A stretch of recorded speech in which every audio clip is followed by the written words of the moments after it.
Hello, Shadwell here, ready to talk about the next film in my collection, Confessions of a Dangerous Mind from 2002. It's directed by George Clooney and stars Sam Rockwell and Drew Barrymore. We've been seeing a lot of Sam Rockwell recently, haven't we? This is his third film in the C section of my collection, after Charlie's Angels and Clown House, which actually means this is the second film in my collection to star Drew Barrymore and Sam Rockwell together. And in this movie specifically, we get a lot more of Sam Rockwell than we were planning on, which is a nice way of saying we see Sam Rockwell's ass way too much in Confessions of a Dangerous Mind.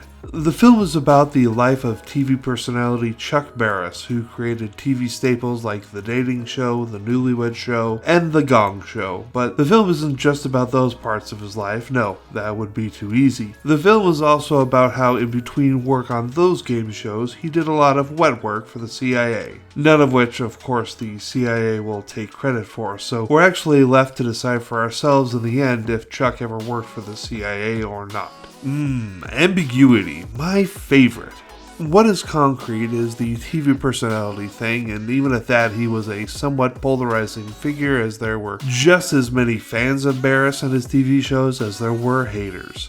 But again, the true story is not my concern in these reviews. The important thing to me is if it was a good movie or not, and in that department this film excels. It is the directorial debut of George Clooney, and what a debut it is. So many unique screenshots in this film that really impress me, but as far as I'm concerned, the high point of the film is the scene where Chuck is on the phone with Larry Goldberg. It could have just been a boring phone call where we cut between two shots, one with Chuck on the phone and the other shot of Larry on the other end of the line. However, Clooney combines the two in a clever way so that the whole thing plays in the same shot by combining the two sets into one. It's very fucking cool looking, and I remember that being the biggest takeaway for me when I first saw this in theaters back in 2002 when it opened. Clooney has gone on to direct even better films since this, with my favorite being Goodnight and Good Luck. And if you really pay attention, you'll catch eye of a very young Michael Cera playing the 8-year-old Chuck Barris in the early minutes of this film.